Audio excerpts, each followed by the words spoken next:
Hey guys, welcome to another episode of Miss Lou Champion Spotlight. Before we get started tonight, I wanted to shout out my sweet friend Janie Bertelson for giving me this hat. I'm wearing it tonight for you, Janie. Tonight we've got downtown Karla Brown in the studio. Let's go.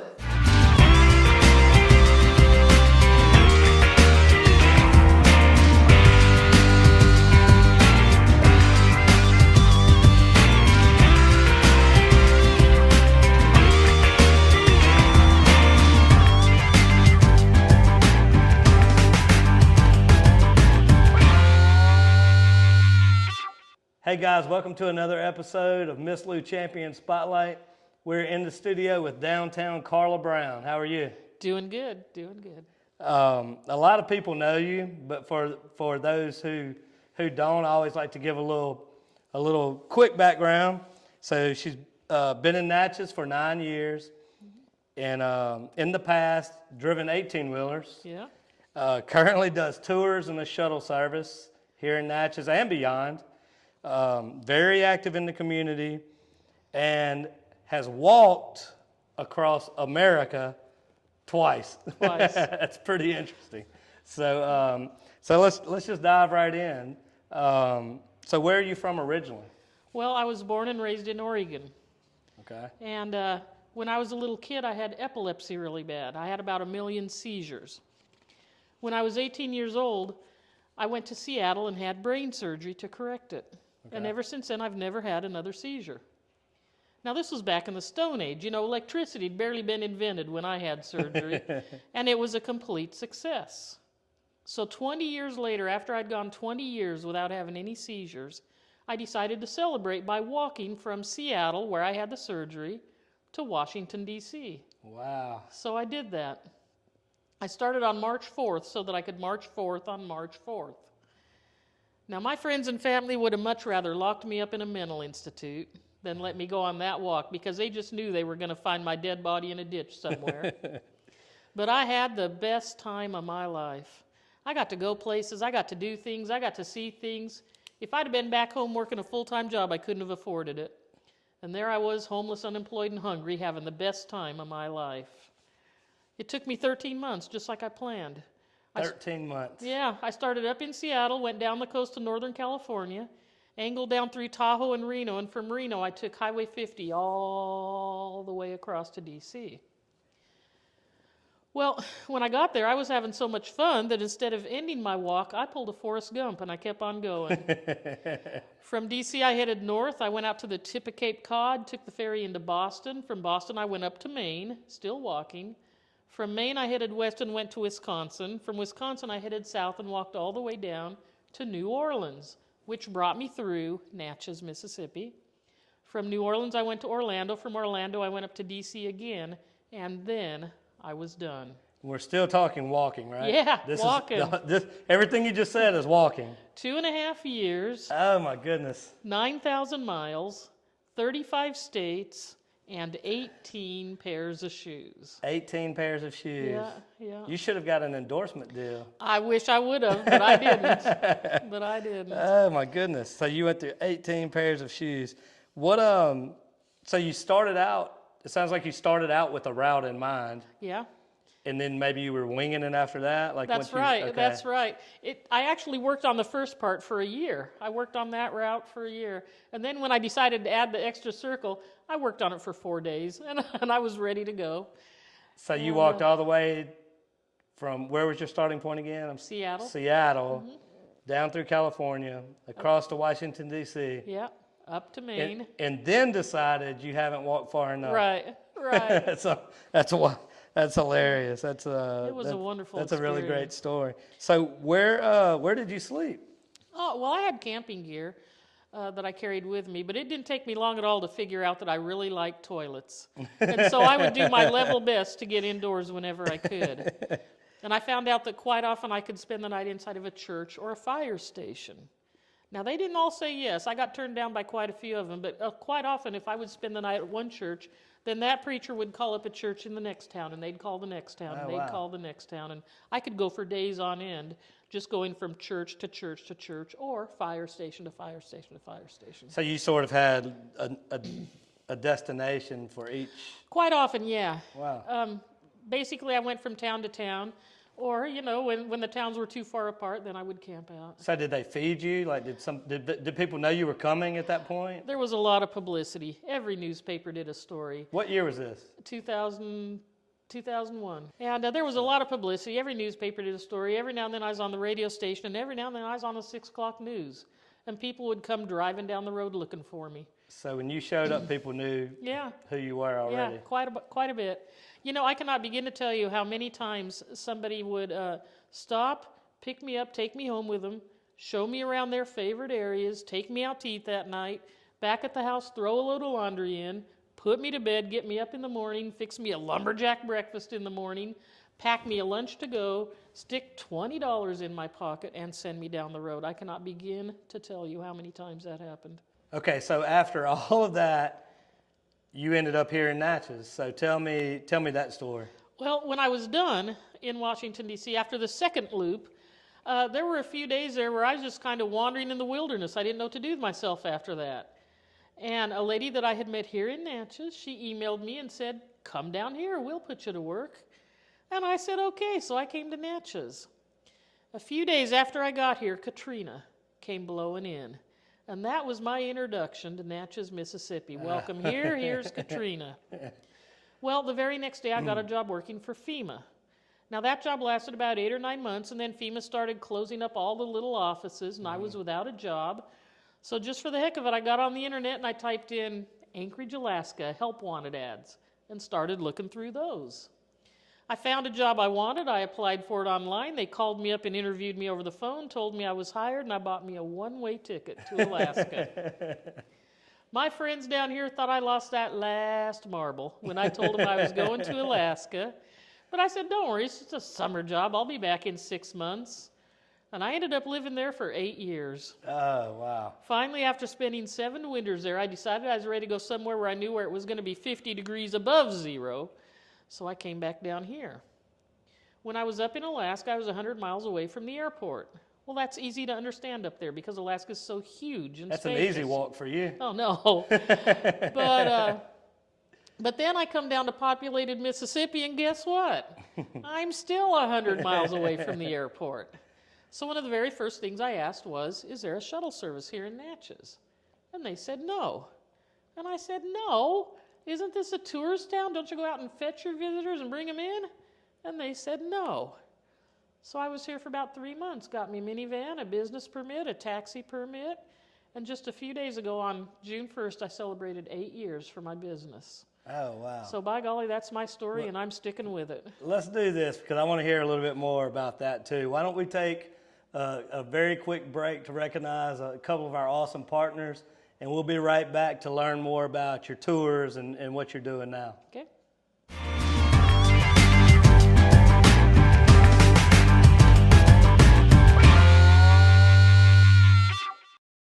From regular family checkups to sedation dentistry, orthodontics and cosmetic dentistry, experience dental care the way it was meant to be. Right around the corner from a name you can trust, Miss Lou Family Dentistry. Come see us for all your handmade and fine jewelry needs here at 415 Main Street in Natchez, Mississippi. You can also find us on the web at riseandshinestudio.com. Always remember to smile big, shine bright, and enjoy the journey.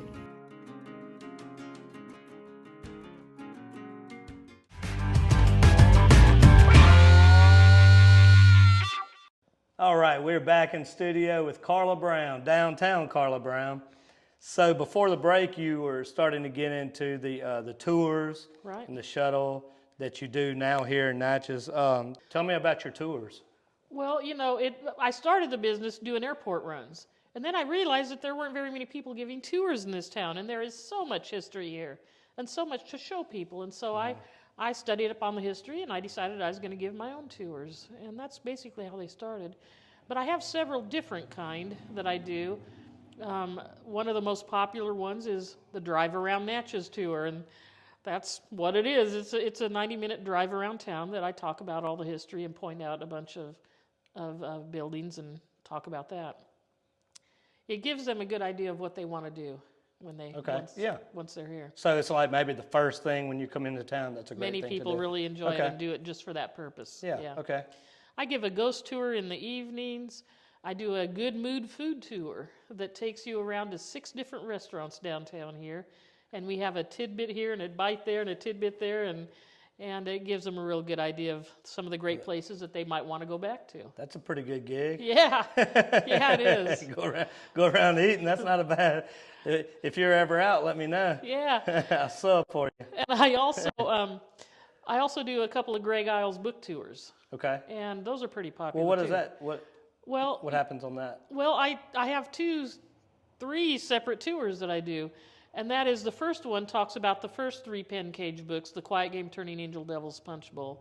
And I drive you around to 35 different places that he mentions in the books and tell you how that relates to the story. And then the second one is the trilogy that he wrote several years ago. He has mentioned so many different places between those 6 books that I can easily break it into 2 tours. And again, I drive people around to 35 different places that he mentions in the books.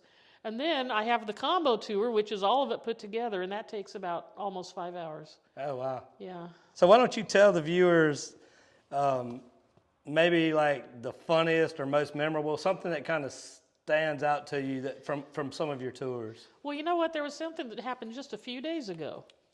And it's quite interesting, or at least I thought so. I picked up 2 bicyclists. They rode from Nashville to Natchez, down the Natchez Trace. I do that a lot of times. Bicyclists, they ride down here, I load them up, and I drive them back up to Nashville. It's 500 miles. Yeah. And it is especially busy in October. I mean, usually I'm going back and forth, back and forth, back and forth in October. Well, I had this couple. They rode their bikes down to Natchez. We loaded them up, and I took them back to Nashville. In the conversation, they were from Hillsboro, Ohio. And I thought, that sounds familiar. Is that on Highway 50? And they said, yes. And I said, I walked through there when I walked across America. And I started thinking, and I said, the lady that hosted me was involved with those shoebox, those Christmas boxes. And they looked at each other and said, that sounds like Nancy. And then I mentioned that they also took me to see some caves. And they said, 7 caves. That's an area that you can tour. And we got to talk, and they were so intrigued by what I was mentioning about their town that we stopped and got on my phone and looked up my journal. And we read the day that I was there. And it identified the lady who they said, Nancy. And, wow. And they actually texted her. They said, we know her very well. And they texted her and said, do you remember Karla Brown? And she said, yes, she did. And this was 20 years ago. And this just happened a few days ago that I was able to actually connect Natchez. What a small world. Yeah, Natchez, because I do a shuttle service, some bicyclists from Ohio, and they knew who I had connected with 20 years ago in that town. So. Oh, my goodness. So wait, so you have a journal on your phone of where? Absolutely. Of my whole walk across America, yeah. Oh, my goodness. That's a whole nother interview right there. Yeah, We'll have to sit down sometime and do that. Absolutely. I've got plenty That's of stories. amazing. Yeah. Oh, my goodness. Yeah. But it was so intriguing that we actually had to pull over and bring it up and see who the names and what the places where I went to see. And they knew just about everything that I had written about their town.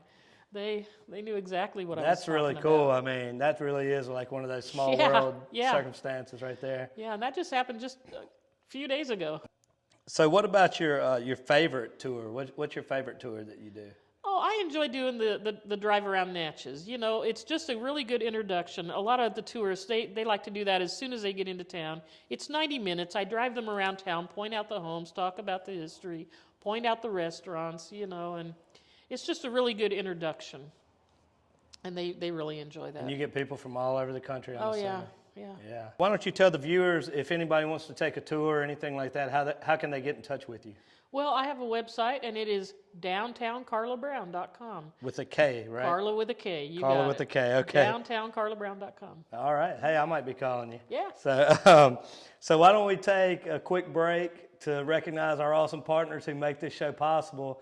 And when we get back, we're going to talk about something really awesome that you're doing for Thanksgiving.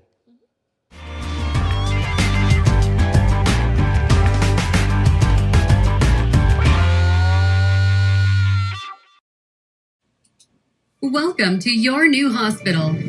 Trinity Medical. Located in Faraday, Trinity Medical is the only acute care facility in the Tri-Parish area. Here, you'll find an active pursuit of holistic health, a strong, honest group of clinicians, and a consciousness of others that transcends the 80,000 square feet committed to you and your loved ones. Trinity Medical.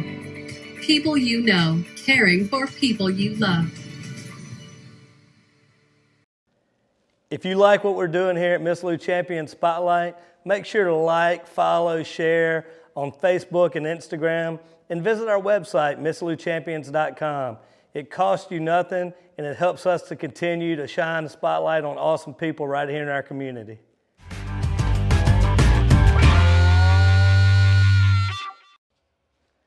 All right, we are back in studio with downtown Karla Brown.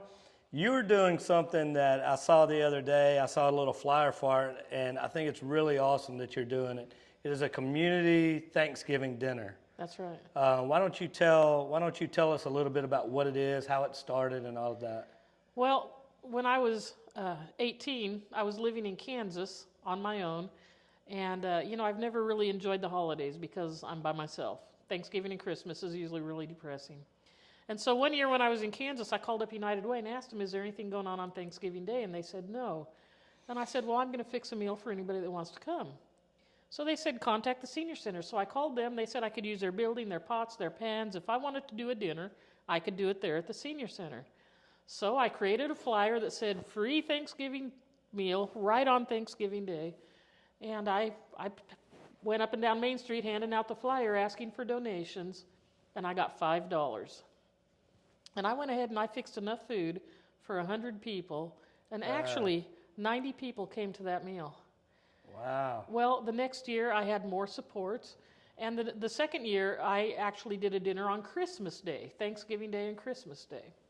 By the third year we had outgrown the senior center, so we moved into the community building, and the third year I decided to incorporate it into a nonprofit, into a 501c3, tax-exempt, tax-deductible organization. And now last year, a year ago now, in Kansas, they celebrated 25 years that nonprofit is still going on, and they fixed enough food for 1,400 people. So they're still carrying year. on what you started in Kansas. That's right. That's got to be a great feeling. Yeah, it is. It is. That's awesome. So then years later, I end up in Alaska.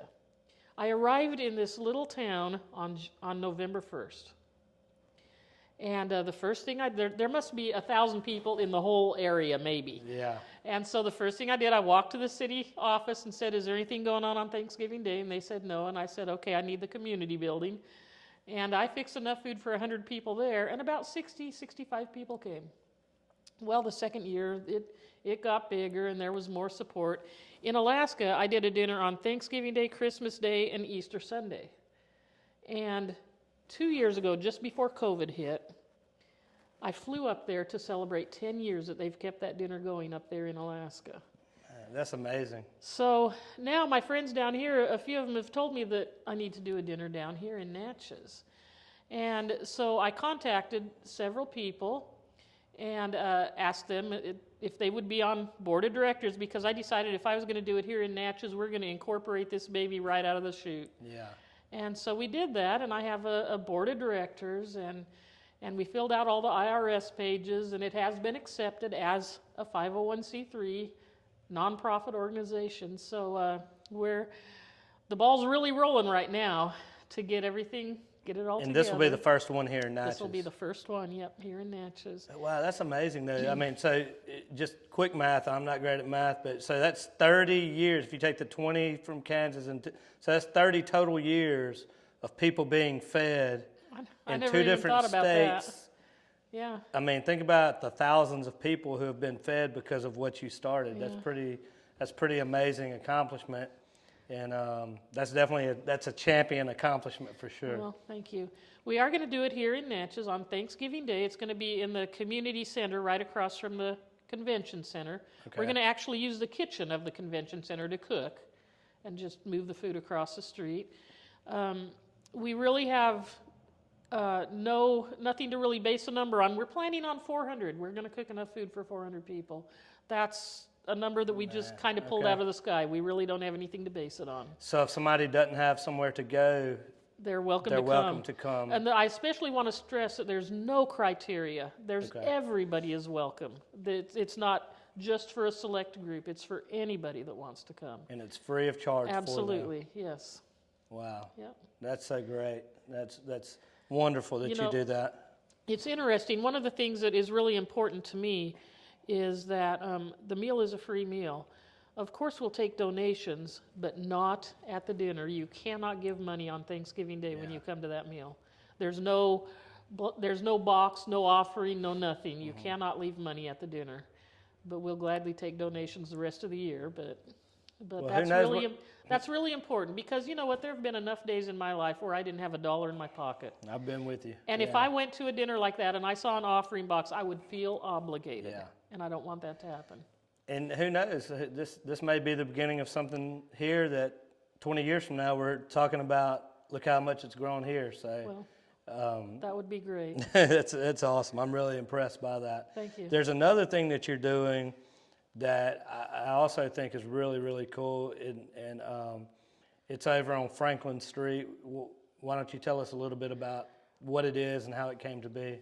Well, it's a blessings box, and it just contains snacks and foods and hygiene, and it does have several books in it. A lot of people like to put books in there also. I really like to focus on the food and the hygiene, especially. But it's just for anybody that needs anything. The sign out on the front of the window, it says blessings box. It says take what you need, leave what you can. And it's free to give and free to take. So, like I say, a lot of times we have little like snack foods, crackers and cheese and crackers, or jerky, or cans of soup, just anything. In the wintertime, we usually try and put in socks or hats. And it's located on Franklin Street, so if a viewer wants to go put something in there, Right. they just, It's no on questions asked, they don't have to ask anybody, No. they just put it in. Yep. Or if they want to leave a large supply, I can take that. It's right on the side of Franklin Street Relics, 512 Franklin Street. Okay. It's right on the side of the building. They're in the alley, but it's very visible from the road. And if people want to make a contribution, or if they want to leave a box of stuff, then I could take that Just inside. get in touch with you, right? Yeah. Okay. We could take that inside the building and put it out periodically when we could also fill the box up. Wow, I'm very impressed. That is champion material right there. Thank That's you. awesome. I could tell you have a great heart, and you really care about people and the community, and we appreciate that in the Miss Lou. So when the holidays are over, I hear that Dustin's telling me that you have a little vacation coming up. I do indeed. What's up with that? It's actually interesting. Last February, a year ago, well, not a year ago, just last February, I picked up a young gal from the Jackson Airport and brought her to her uncle's house. Her mother had contacted me. She had texted me and said, please pick up my daughter. And I said, okay. Well, when I took her to her uncle's house, he had a gated driveway, and the gate was locked. And I ended up taking her somewhere else and dropping her off there, and she was able to get to her uncle's after that. Well, I dropped her off, and then I went home, and then I texted this gal back, and I said, are you okay? Are you home? Are you safe? Is everything all right? And she said, yes, I'm fine. I'm at my uncle's house. And so that was good. Well, the fact that I had texted her daughter back, the mother, that so impressed the mother that the mother texted me the next day, and she said, I live in the Virgin Islands. Have you ever been here before? And I said, no. And she said, would you like to come? And I said, let me look at plane tickets. And I got me a plane ticket to go to the Virgin Islands. I was there for 8 days last February. Do you know when I was there? I was there during the ice storm that was happening here. I was swimming in the Mediterranean Sea during the whole ice storm that happened here. Oh, man. I'll say you won that round. I sure did. And then we had a great time, and I flew back now after Christmas. Coming up, just a few more days, on December 30th, I'm going to fly down there, and I'm going to stay January, February, and half of March, and maybe show some people around and enjoy the beach. That is awesome. Yeah. I'm jealous. Yeah, it's like I'm really pretty excited now. I've got my rent here paid up till June. I've got my rent for my office paid up till June. I've got the 2.5 months paid down there already, so I'm excited. It's When I'm sitting in this year's version of the ice storm, I'll be Yeah. thinking about you. Yeah, I'll be sending pictures. Don't worry. Don't worry. Oh my goodness. But I'm really excited about That's that. awesome. No, you deserve it, and I hope you enjoy it. Thank you. So, all right, so we're going to take one more quick break, and then we'll come back for the speed round. Okay. All right. Hey guys, Ronnie Calhoun here. We just wanted to take a moment to recognize our awesome partners who make this show possible. Trinity Medical Center in Faraday. Miss Lou Family Dentistry in Natchez and Faraday. Sabrina Dore Agency, Vidalia. Hampton Inn and Suites, Natchez. Hicks Chicks in Natchez. Go Mart and On The Go Deli in Natchez. Rise and Shine Studio in Natchez. Concordia Bank and Trust, member FDIC, located throughout the Miss Lou.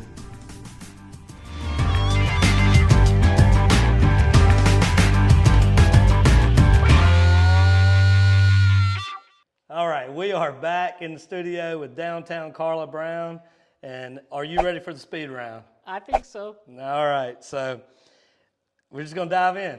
You Okay. ready? All right, let's go. Favorite Greg Iles book?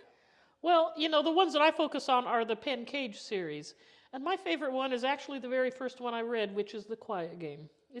In my mind, it was a really good introduction to the whole Pen Cage series. So I liked that one. And that's the first one that you should read when you're reading those 6 books. Okay. Favorite food in Natchez? Well, one of my very favorite things to eat in Natchez is to go to Mammy's Cupboard and have a piece of their peanut butter pie. Having a piece of the pie is part of that food tour that I give. That's usually the last thing we go and have dessert there. And that peanut butter pie is worth the drive, believe me. I'm definitely getting on one of these tours. Most beautiful region in the United States? Well, again, a couple of my favorite places were being on the coast. Going up the East Coast and down the West Coast. That's really a beautiful area through there. What region has the nicest people? I think that is so funny because one of the things I heard the most as I was out west, I must have heard it 100 times. People would tell me the farther east you go, the less friendlier people are going to be. The farther east you go, the less friendlier people are going to be. Do you know I walked clear out to the tip of Cape Cod and I never did find those less friendlier people. So you found that people were friendly everywhere? Yes, I did. Wow. Yeah. All right, last question. Since you've done so many awesome things already, what is something that is on your bucket list? One thing I would like to do is take a bunch of people up to Alaska and show them that because it is spectacularly beautiful up there. I lived there for 8 years. I know where I want to take you. I know what I want to show you. And I would love to get a tour going up in Alaska that I could give a tour there, that a group of us could fly up there and I could show you around Alaska. That's one thing I would really enjoy. And you're open to doing that if people here are interested in that? Absolutely. Okay. Absolutely. Cool. We got to make that happen. Let's do Let's do it. I always thought that I would enjoy doing that in August. When it's 110 degrees down here and 150% humidity, that's when I want to go to Alaska. Yeah, I think that's what I want to go to. So, all right. Well, thank you for joining us in the studio today. I had a great, I truly did have a great time. What an interesting story. And what a great things you're doing for the community. Thank you. Thank you for coming in and taking some time to sit with us today. Thank you so much for letting me. And we want to say thank you to all of our partners who make these interviews possible. Thank you to all of the viewers out there watching. God bless everybody. And as always, have a champion day.